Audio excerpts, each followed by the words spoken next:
Finally, in SEAL training, there's a bell. All you have to do to quit is ring the bell. Ring the bell, and you no longer have to wake up at 5 o'clock. Ring the bell, and you no longer have to do the runs, the obstacle course, the PT, and you no longer have to endure the hardships of training. If you want to change the world, don't ever, ever ring the bell. You are listening to the Kill the Quit podcast hour presented by Kill Clip Performance Drinks. Enjoy drinking Kill Clip after sweaty workouts, big rides, full rounds, long days, longer nights, or whenever you feel the need to get back up to full speed. Kill Clip Performance Drinks for Warriors. Ignite, endure, recover. And now, Mark Zinno. Welcome into another episode of Kill the Quit, brought to you by Kill Clip. I'm your host, Mark Zinno. This week's guest is a professional archer. Yes, a bow and arrow archer type guy.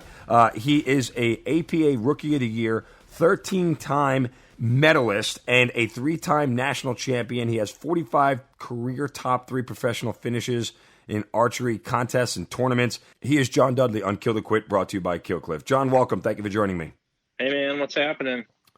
Okay, my first conversation ever with an archer. This is awesome. I'm super excited because, well, look, I mean, full disclosure, I'm a New York kid, all right? So hunting was never anything I did growing up. But as I've grown up and expanded and I've spent all these years in the Army, hunting is like a big, big thing. Full disclosure, I've never actually been. I really, really want to go. But, you know, I want the experience of going out, finding something, pursuing it, and killing it. I don't want to sit there and wait. And from what I understand, a lot of hunting sometimes can be sitting there and waiting. But then I also understand that archery and shooting something with a bow is a whole different level of hunting. So there's a lot to get to here. But that said, John, a lot of people don't grow up with the desire to be an archer or even a hunter professionally for that matter. So take me through your childhood and how we get to a place where John Dudley goes, man, I'm just pumped to be an archer. Well, I'm just fortunate in the fact that I'm doing something that I really like, but it didn't really start out that way. It started out being, you know, I grew up in the Mississippi Delta, so bow hunting was kind of, I guess, more of a norm. And honestly, in certain parts of New York, especially upstate, you know, that's a very, very big bow hunting state. Yeah, but I'm down south. I'm like near the city, so we don't really consider that New York where I'm from. But we know it exists. But yeah, I get your point. All right, I get it. So yeah, I started out being introduced to hunting by my family, and you know, real quickly for whatever reason, I just kind of got into bow hunting more than hunting with a gun, just because I like the challenge of it. I like that. I don't know, maybe looking back, I might think that somehow, even though I was really young, because I started when I was 10, I think maybe what I liked about it is that I wasn't good at it, if that makes sense, because now later in my life, I realize I have this continual pattern of when I suck at something, it's like, that's what I want to keep going and doing. And this is funny because, you know, I started dabbling in jiu-jitsu because of a couple of my buddies. And last week I went with Andy Stumpf. I don't know if have you done a show with Andy yet? No, we haven't. Okay. So Andy Stumpf's another Kill Cliff athlete. And so we kind of rolled around a little bit, and all I found myself thinking about was, I got to get back in there because I'm so bad at it. And then he actually taught me how to snowboard 2 days later. And once again, for the last 3 days, I've been down this rabbit hole of what kind of board do I get? What kind of bindings do I need? Where can I go and get lessons? Because it's like festering in me that I'm not good at it. And when I go back to bow hunting, I think because of the fact that no one was really there to teach me properly how to shoot a bow, it was just this kind of this mystical flight of the arrow, which I think every kid likes to just, you know, pull something back and let it go, whether it's a rubber band or, you know, in my case, it was an arrow. And I just really got sucked into how do I become better. And then fast forward a few years, it took me before I actually had my kind of moment of truth, and my shot it was actually on a turkey, and I just totally flubbed it. I mean, all the wheels came off, and it was a total whiff.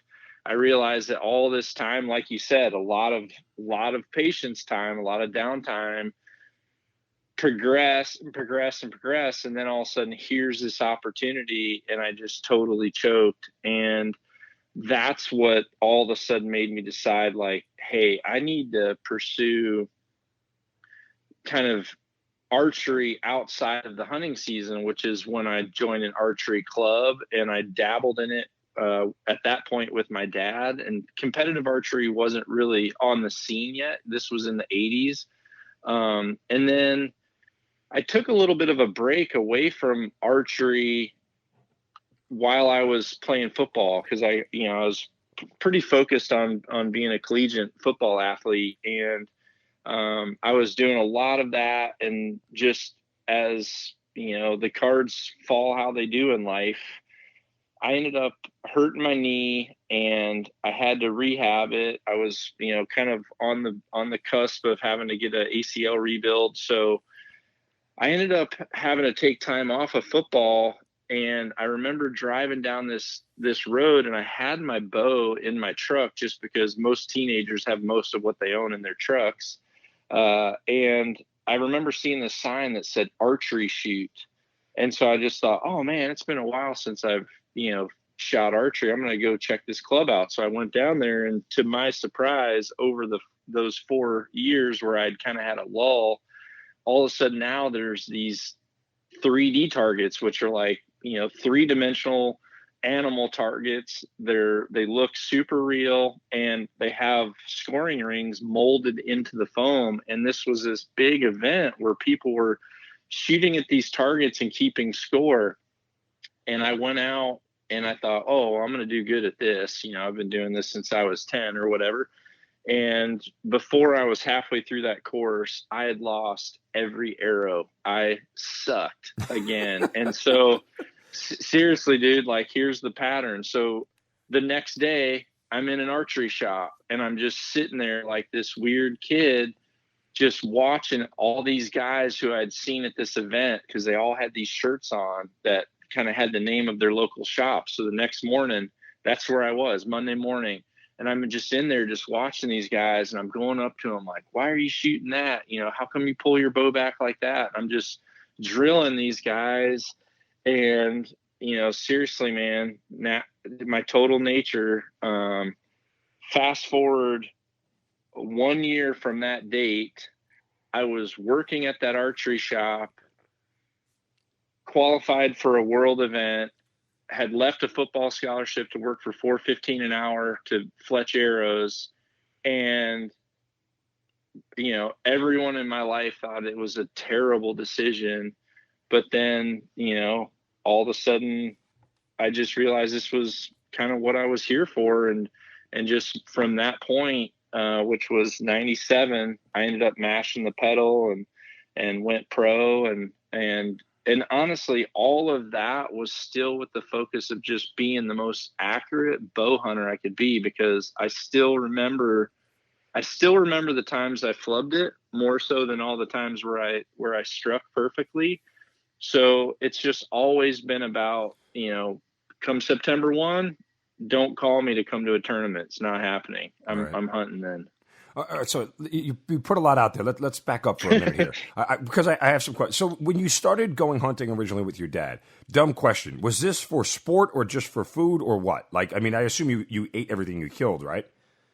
Yeah. So when I when I shot with my dad, funny enough, my dad he wasn't into hunting very much. My dad's a veteran, spent a lot of time in Nam, and I was born on Fort Bragg, actually. Oh, wow. And so my dad was, he just wasn't into any more, killing, so to speak. So right. when the hunting came in, that was my uncle and my grandfather, but which were my family that lived down in Mississippi. So a couple times a year, we'd always go down to Mississippi. Usually it was always like Thanksgiving and Easter we'd go down to see that side of my family. And so it was always deer season and turkey season. So it naturally was like I could shoot archery at a local club, which we were in Northern Illinois living at the time. And my dad loved shooting at the range with me. But when it came to like going out and the other stuff from a hunting aspect, it wasn't his thing. Right. So he would let me go do that with my grandfather and with my uncle. But yeah, I got taught really early about, the fact that, we eat what we shoot. Sure. And I remember from all the way back then, when you got every morning, my family down there, you started out your day with eggs, venison sausage, and some toast. Like that. Delicious. That was, yeah, that was it. 100%. Well, and the only reason I asked, John, is just because from talking to people who hunt often, the experience of it, as much as it is enjoyable, it becomes a craft, right? I mean, there's a science to it all. It's not luck. There's a lot that goes into it. So I was wondering how much that stoked the flames of kind of wanting to dive into more at an early age, this whole sort of profession, if you will, in general of hunting. Yeah, I don't know. I think it's funny. Once you get older in life, you just, you start to kind of philosophize about yourself and almost like crack into your own head. And, I feel like the more, at least for me, the more I've learned that, ego is something that I can completely set behind me. I feel like I really start to see my true character and why things unfolded the way they did. And from a hunting aspect, listen, man, there's nothing harder than hunting something with a bow that you need to get within very close distance to make a shot, and you're dealing with something that survives every single day of its life.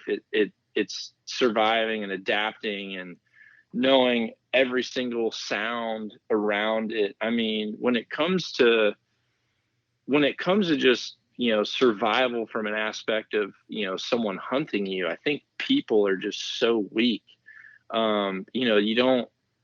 We're just not at the sense of wild animals when it comes to recognizing any type of weird sound or, smelling our way through life to, because obviously their nose is so valuable, their eyesight's valuable, their hearing, arguably better. So yeah, it's just, bow hunting is difficult. It's hard. And, you spend a lot of time waiting to have an opportunity. And then once that opportunity comes in front of you, that doesn't even mean you're going to have a shot. That just means you're within range. And then when you're within range, all of a sudden you go to turn and your coat drags on the bark of the tree and bam, they have you pegged and they're out of there. Or, you go to raise your bow up and you ting your arrow on a twig. It's like all these little mistakes just make it incredibly hard. And anyone who has a natural competitive nature quickly realizes, this is fun to do because it's a challenge. It just kind of goes back. And I think, Joe Rogan says it best. He just says, listen, this is something that's in human DNA. Like, this is something that it's hard to tell people who don't totally get it. But it's just something that once you do it and, once you shoot an arrow and you start watching an arrow fly, and then you get out in the wilderness on a Saturday morning and, you're seeing the sunrise and you're shivering because the inversion hasn't happened yet. You feel that super cold air and you're watching all the steam lift, and then all of a sudden you just get warmed up by the sun, like some kind of weird scene in Superman. And you just realize there's just something humans connect with in this type of atmosphere. And, fortunately for me, I was exposed to it. That's awesome, man. That's romantic and passionate. I'm fired up right now. I want to go shoot something. I don't know why. But and that's kind of, I guess the way you talk about it so eloquently is the reason why I asked that question in general, because that experience that you just sort of relayed to everybody is a big part of the whole experience. You know, I want to put the hunting thing on pause because we're going to get back to it. You mentioned Joe Rogan. I know you have a relationship with him. We'll get back to that in a minute. I'm curious real quick about the football scholarship. One, what position did you play? Well, in high school, if you're athletic, you kind of play everything. Oh, okay. But quarterback was my main, was what my main thing was. I was a pretty big guy. I went through a pretty big growth spurt. I started out short and fat and was into skateboarding and stuff like that. And then, you know, I think when I was 10, I played on a football, like a peewee football team. And I remember looking back at that little trading card, and I was 135 pounds and 5 foot. And I had to play center for the age group older than me because I was heavy for my age, and everything was like kind of based on weight too. So I had to play line. And then fast forward to my freshman year in high school, which, you know, what was that, 4 years later, 4 years later or whatever, I was 6'3", 135 pounds. Dear Lord. So I just stretched out, you know, without hardly getting any wider at all.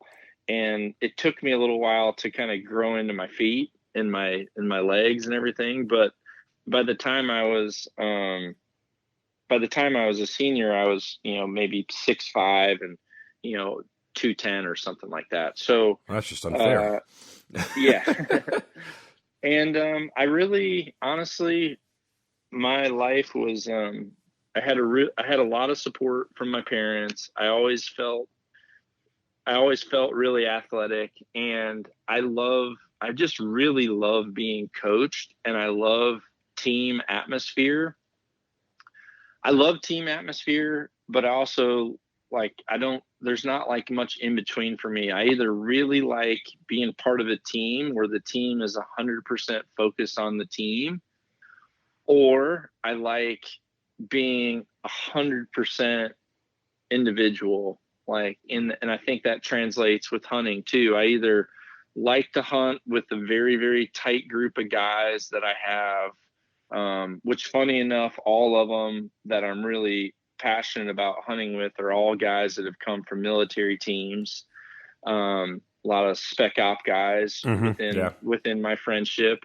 And so it's like, everyone would like it if they got something, but like, it's about the entire team start to finish. Like, I really like that, or I like just going on my own and like no one else is there. I don't need to connect with anybody. You know, I kind of just be a recluse. Like I like that as well. But from a football aspect, I liked having a team, but I also really, really liked the camps and stuff that focused on like the individual. So during my summers, for the last 3 years of my high school, I was constantly in football camps across the country. And a lot of times I wouldn't travel with my team. I would just go by myself. And I don't know, something for me, I'm one of those guys where, you know, if a coach grabs my helmet and like pulls me in tight and he's just like spits flying in there, like I'm really cool with that. Like I like someone that just tells me right how it is.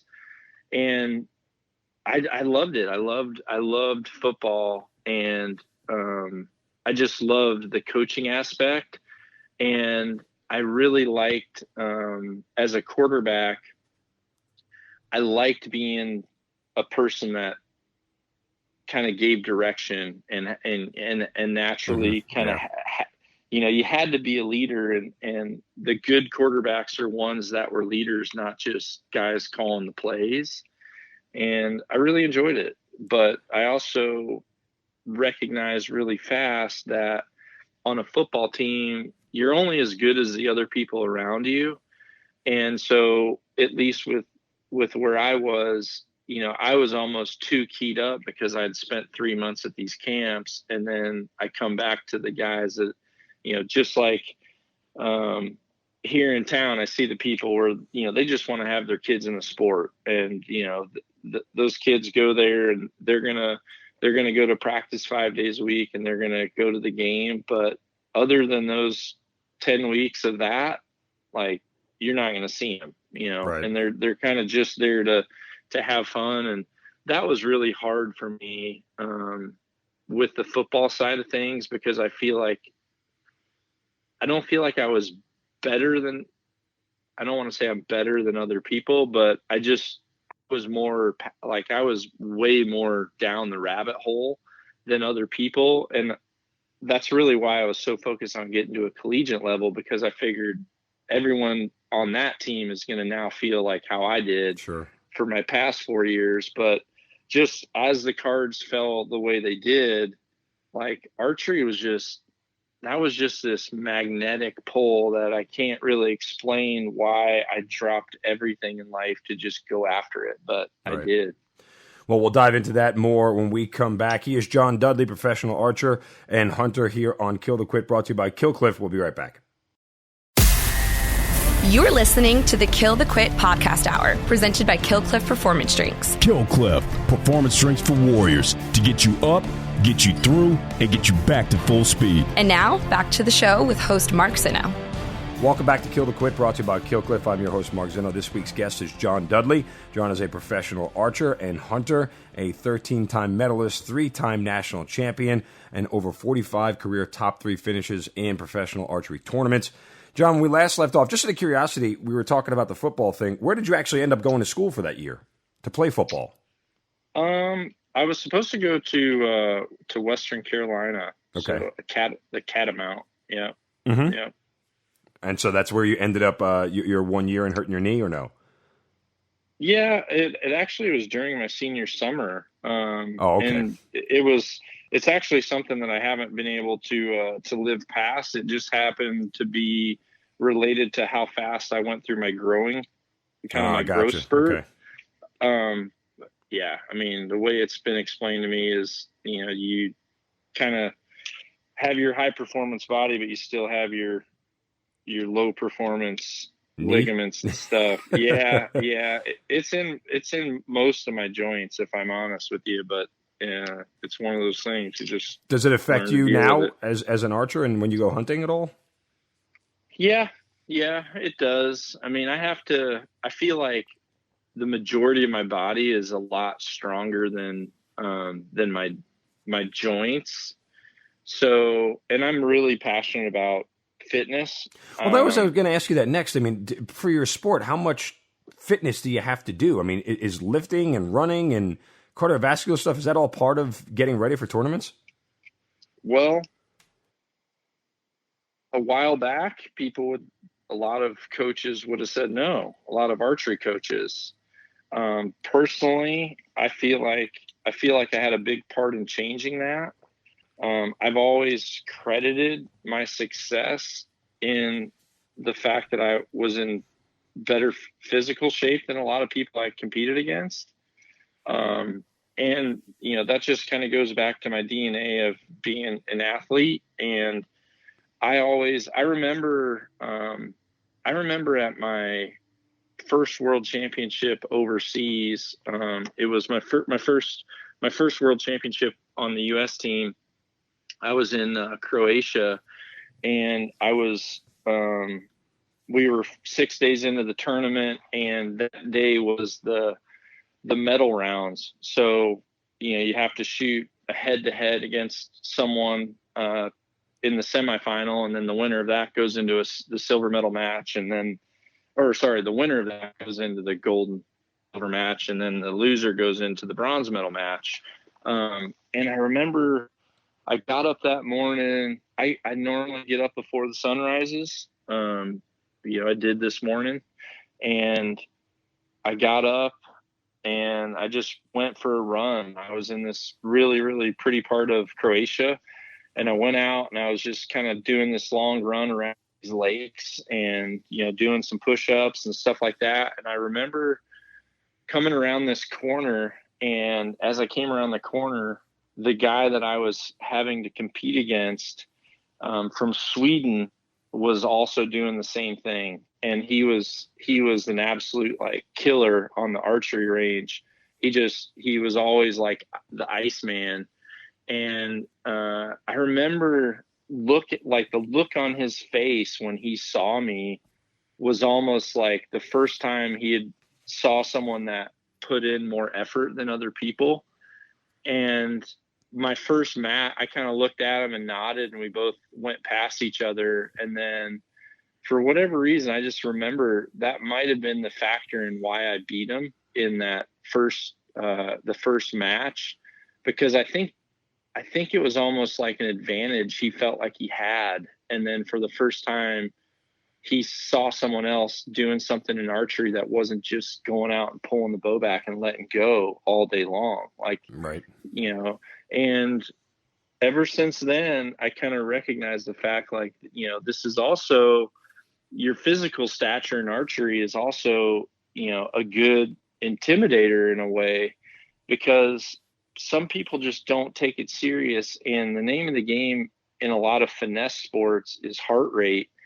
And if you're in good shape, your ability to get your heart rate back down to a resting state is much, much better than if you're not used to that. Sure, So I would use that to my favor especially in field archery, which is a lot of ups and downs. It's, you know, essentially they call it field archery.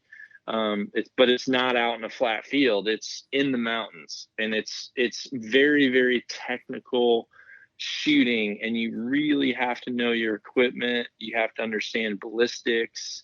You have to be flawless at estimating distance, and you have to, you know, for now, you have to be in shape too. And what I would do is, you know, by the time we'd get a few days into the tournament where we're down and they're peer grouping us, meaning like whoever's ranked 1 through 4 is in group 1, whoever's 5 through 8 is in group 2 type thing.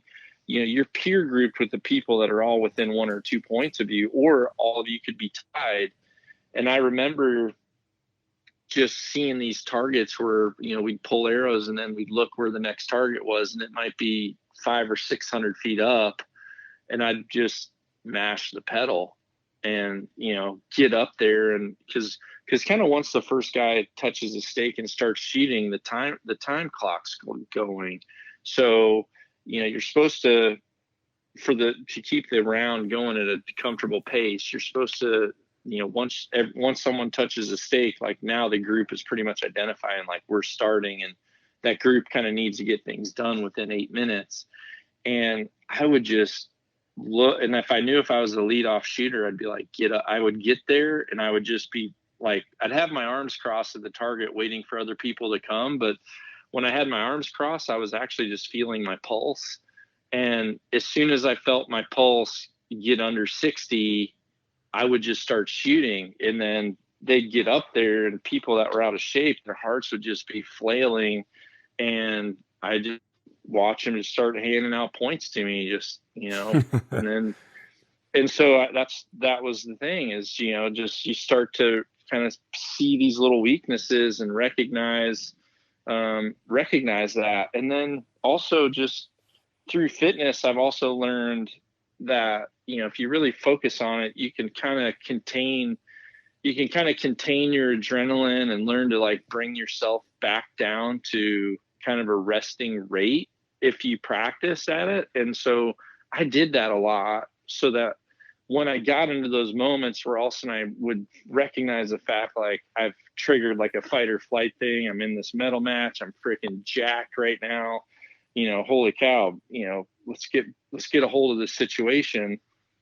And I would just kind of focus on, you know, breathing, slow my heart rate, waiting for that heart rate to come down, you know, trying to kind of say a little mantra to myself and get myself back down to a stable state to where I could execute my process. And honestly, just all that little stuff just factored in. And now in competitive archery, so many coaches are starting to recognize, like, wait a minute, there's something to this. And I think there's a lot of changes that have been made, if I'm honest. That's awesome. All right. There's a couple of things you hit on, and I guess we'll dive into it now because I am sort of curious. How does, I mean, you talked about field archery versus, I guess other tournaments.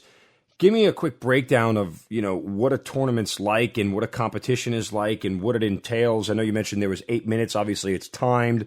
Just give the audience a little bit of what that's like, because I'm sure a lot of people don't know. Yeah, so there's in archery, there's several different types of archery on a competitive level. So there's the kind that you see in the Olympics, which, I like commonly refer to as like FIDA style archery, because the organization used to be called FIDA that held that format. And that format was shooting at 30, 50, 70, and 90 meters, so up to 99 yards. And in the Olympic, and then once you rank down to your top competitors, then your medal matches are shot at 70 meters. And that's what you see in the Olympics. Now, another style is like indoor archery, which is what's going on right now, because obviously, at least here in Iowa, it's 1 degree outside. Yeah. People's hands would be freezing to their bow. So indoor archery is what kind of happens in the wintertime, and that's shot at 18 meters, so roughly 20 yards. The target is, there's two different organizations. One scores a 10 ring that's about the size of a quarter. The other, which once you start shooting on like national teams and you start traveling for like U.S. Archery, or you start shooting World Cup events, the 10 ring is about half that size. It's about the size of a dime. And so you would shoot a 600 rounds sometimes, which is 60 arrows. Sometimes you'd shoot two ranking rounds, and then whatever your score is, you go into head-to-head matches where you just shoot 12 arrow matches. And it's the accuracy of this level is insane. And especially in recent years, it seems like the internet, and especially I think what I'm doing right now is really focusing on educating and using the internet, using my social media to give people free coaching, free tuning advice. And I'm really able to take a lot of people that are in certain parts of the world that have a true passion for archery, but don't necessarily have the knowledge of the coaching knowledge or the equipment knowledge. They're able to get that now just by watching my YouTube channel, or seeing some of my daily tips and stuff on my social media. And I see these people that are kind of coming from really nowhere, these small places people don't even recognize, and they're just super advanced. Whereas back when I competed, the U.S. was so dominant because we just had, we had access to a lot of good coaching and because of our bow hunting background in the U.S., the number of archery shops we have compared to other places in the world was just so much more vast. But now, as the ability to educate became easier, you're just seeing all these other places just kind of come out of nowhere. And really a lot of kind of where I've progressed to in archery is because of that education. And my friendship with Rogan 100% would have never happened if he wasn't diving into archery, and he came across some of my educational segments, and he ended up calling me out on Twitter and, kind of just said, hey, let's get together, hey, Knock on TV. Let's get together and shoot bows. And I wasn't a big Twitter guy, so I heard about it from most of my friends. Were like, hey man, Rogan's calling you out to shoot bows. and so that's kind of how it all started. And then obviously, like I told you earlier, hardship a lot of times solidifies. Hardship either breaks or solidifies who people are, or friendships or bonds. And for Joe and I doing some hunts together, and especially because of his nature, it solidified it. It's like we enjoyed those hunts, and we enjoyed not having success or getting busted. And we really enjoyed the training aspect, shooting, holding each other accountable, shooting all year, practicing, leading up to it. He really geeks out about equipment. So, a lot of times I'll give him my input on, a lot of equipment that's out there. And if he wants to try something, I'll build it for him and let him geek out on it. But yeah, it's fascinating. And if I wouldn't have decided to, kind of give back to my sport in the form of taking everything I've learned, and most of it honestly was the hard way, doing a lot of stuff wrong and then just figuring it out. I just kind of take all the bad stuff and push it to the side and just say, hey, here's exactly all you need to know, and you're going to be pretty dang good at this thing from the get-go. See, that's awesome. I want Joe Rogan to call me out on Twitter, just for anything. Even if he calls me an idiot, it'd be worth it. But that's pretty cool that you guys struck up a friendship and that, you have a relationship with him. And obviously, he does extensive stuff on hunting. Like, you see him all the time. And, he's a guy who goes out there and literally field dresses everything on the spot, right? When he goes hunting, he just and takes everything back. Oh, yeah. Yeah, he's very passionate. He's hardcore. He's passionate about cooking it, and that's kind of my thing too. I'm really getting more and more in depth into the cooking side of the house, and both of us kind of have a mutual agreement on that. Is that's kind of a big responsibility of the hunter. Is we're just not necessarily into the trophy hunting aspect, right? Which I think naturally happens just because of the fact people in general are competitive. I mean, that's just human nature. People are competitive. It's not much different than, some guy that's in downtown New York and his buddy goes and gets, the brand new freaking Aston Martin, and now he's got the older one, and it's like, you're looking to get the next one better. And I think, in the bow hunting community, unfortunately, people sometimes see it's like they're just killing for the kill. And I understand it. I get it. But I also know that there's some valuable reasoning behind hunting. I mean, if you really get into it and start diving into the numbers about, vehicle collisions, which I know there's a lot in New York, not necessarily in the city, because obviously there's no population there. But once you get outside of the city, I remember driving up north with one of my good friends who works literally right across the street from Broadway. And we drove up to his place. I think it's Copake is what it's called. Mm-hmm. Yeah, that's it's a Long Island. Yeah. And I remember, there's like deer everywhere. So, I mean, if someone's never gone outside of that arena, they wouldn't recognize that is essentially it's a different need. Like, we need to help regulate the population. And if you're utilizing it, then I think it's a valuable thing for us to do, as contributors to our planet. I think, population control on a lot of levels is needed, but it's not needed everywhere. I met my wife on a plane to France. I was heading to a major championship in Nîmes, France. And I met my wife on the plane. Wow, that's awesome. She was from Liverpool. And when we met on the plane coming back, again, it's crazy enough, we're on seats next to each other.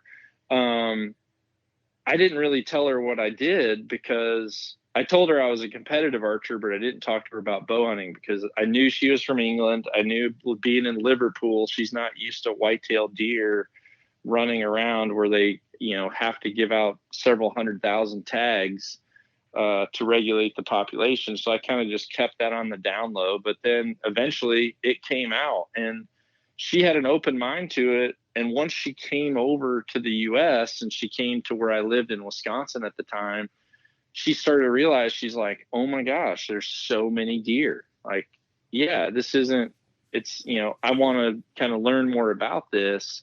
And so she just had an open mind, and she totally said, yeah, I mean, I've never even seen a deer in the wild over here. So, in England, but coming here and I'm seeing 25 out in your yard tonight, this is a whole different situation. And I think if people keep somewhat of an open mind to that, then they can maybe get their grasp a little bit more around hunting. And then the next step from there is just the fact that knowing where your food comes from is the craze right now. I mean, if you want to, it's hard to knock down hunting or hunters, eating game that's 100% organic and 100% they know it's like field to fork. That's a big movement right now. And, it's hormone free. It's organic. You literally can do the entire process at your house if you have the ability or knowledge to do that. And you're not like sending it somewhere to get pink mush ground in with it. And it's different and it's better. Yeah, 100%.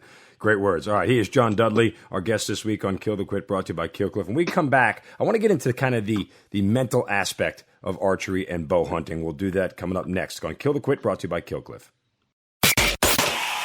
You are listening to the Kill the Quit Podcast Hour, presented by Kill Cliff Performance Drinks, proud partner of the Navy SEAL Foundation. Welcome back to Kill the Quit, brought to you by Kill Cliff. Our guest this week is John Dudley, professional bow hunter, professional archer, 13-time medalist, 3-time national champion, and I am your host, Mark Zinno. I want to spend some time talking kind of about, I guess, the mental aspect of this whole thing, because I think what fascinates me the most is the first time you shoot something and you actually hit the target, what that does for you mentally and what goes off and what you begin to understand. Can you remember the first, even way back on your first hunting trip, the first kill you ever made? Oh yeah. That's not anything you ever forget. Right. So, I mean, you just kind of real briefly, give me the circumstances around it. Well, I was really young. Looking back, I probably would have done it I did do it way different when I taught my son, but this was, I think I was like 9. I know I was 9. My first with a bow, I was 10. But I literally got taken out in the morning, put into a tree stand, and more or less just said, "Stay here until we come back and get you." I mean, that is awesome. It sounds insane, right? Because like my wife would come unglued if I said, "Yeah, I just dropped Harry off, and we'll just go back. Go back in a couple hours and get him." yeah, and I think I am who I am today because of that. But yeah, it was insane that's how it was. But yeah, I remember this deer coming by, and I remember barely being able to get my bow pulled back because I was so nervous. Like, you almost like tighten up to where you can't pull your bow back. But then I remember making the shot, and the deer actually went down right away. And it was kind of it was more where it hit like really dense bone. So it just kind of just dropped. And I remember just really thinking like, what the heck do I do now? And then, by the time my uncle came and picked me up, he kind of showed me, the field dressing portion. And then we went and kind of did the whole, field to table thing. And he cooked, the loins, it's a lot of times you look at like if you're a cow or a beef eater, like a filet mignon. Well, essentially the loins, that's what it is, which is kind of the primo cut. And I remember him saying, we're going to have these loins tonight. And that's what we ended up eating. And that was my first connection with that happening. And from there on, it was just this, I don't know. It's just, so your first ever kill was with a bow and not a rifle? My first kill was with a rifle. Okay. But which was 1 year prior. Okay. Which was a little bit different experience. Like I personally, it's very personal. But I think when you're further away and you're like not really, essentially it's almost like a video game. You're kind of just lining up the scope and you pull the trigger and it's, you're excited and you're ecstatic. And yeah, my first one was with a gun, but the next time it was with a bow. And that one to me really, really stands out because, the interaction was much different because of how close they were. But it kind of goes back. I remember when I was 5 years old going out with my dad to hunt squirrels. I mean, I came from Mississippi. I'm sure most people have seen like Duck Dynasty and stuff. Like that's kind of the neck of the woods I was from in a way. Right. So I remember what was called frog gigging. Like we ate frog legs a lot. And they were good, but you'd kind of go out at nighttime and shine bullfrogs and either grab them or they called it gigging them. And all that stuff, honestly, all that stuff is the same. It's just like at a different level, whether or not you kill a bullfrog and eat that, like to me, that was just, it wasn't much different. Like when you recognize like, okay, I just killed this thing. Now I have to do something to eat it. And then once you eat it, you realize, okay, well, essentially that's when we go to the store and buy something, like it's the same process, only you just kind of weed out all the personal interaction with it. And it almost gets to the point where it's like, I just don't really, I kind of like knowing the story behind it. Right. I like feeling that if I was responsible enough to take that thing, that I'm also responsible enough to make sure that it's prepped right and that it's consumed. You talked before about, some of the targets in your archery competition, size of a quarter, size of a dime.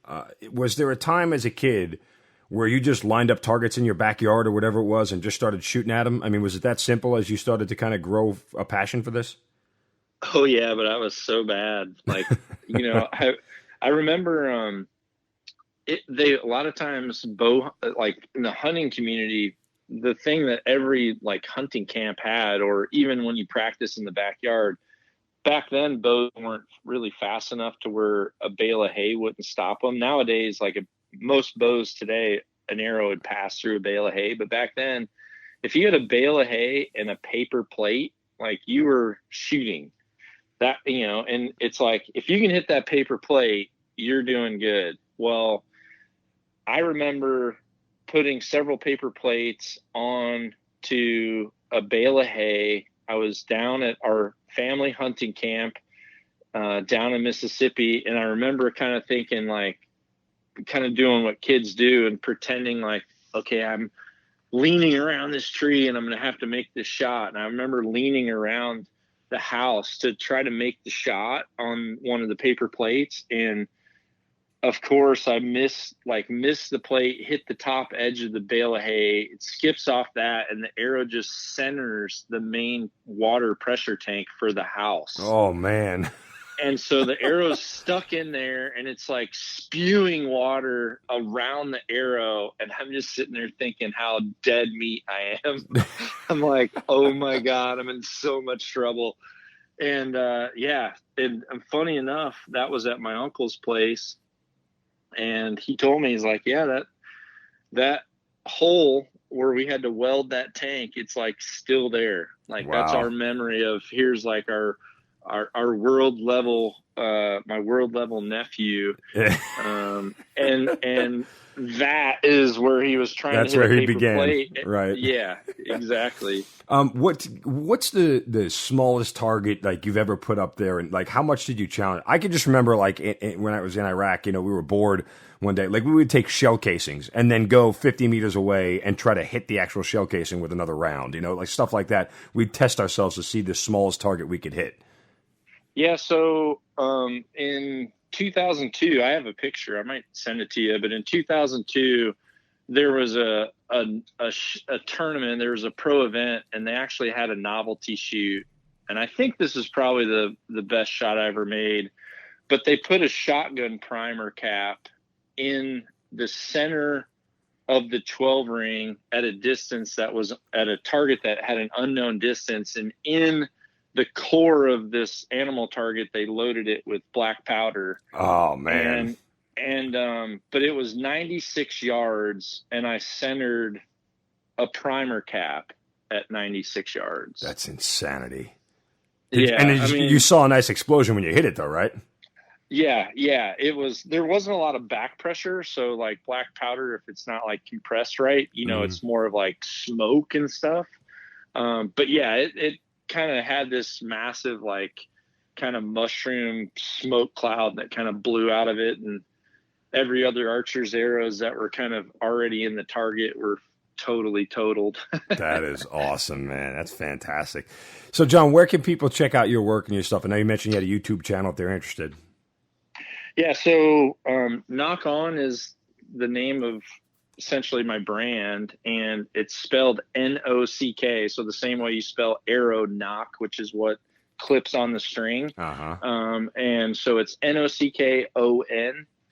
And if you are on YouTube, it's Knock On Archery YouTube channel, and if you're social media, it's Knock On TV, so N-O-C-K-O-N TV, and you'll see kind of like a green rock on looking finger, only it's an arrow knock. So that's me. Gotcha. That is awesome. Well, John Dudley, that's an amazing story, man. It's been so much fun talking to you. I've certainly learned a lot and certainly enjoyed this. And again, appreciate your time here and best of luck with everything, brother. Thanks, man. Appreciate the opportunity. This has been another edition of Kill the Quit, brought to you by Killcliff. We'll talk to you next week. WFON and W292EV Marietta, a Dickey broadcasting station. Live from the Wellstar Health System Studios. 1230 and 106.3 FM. The Sports X.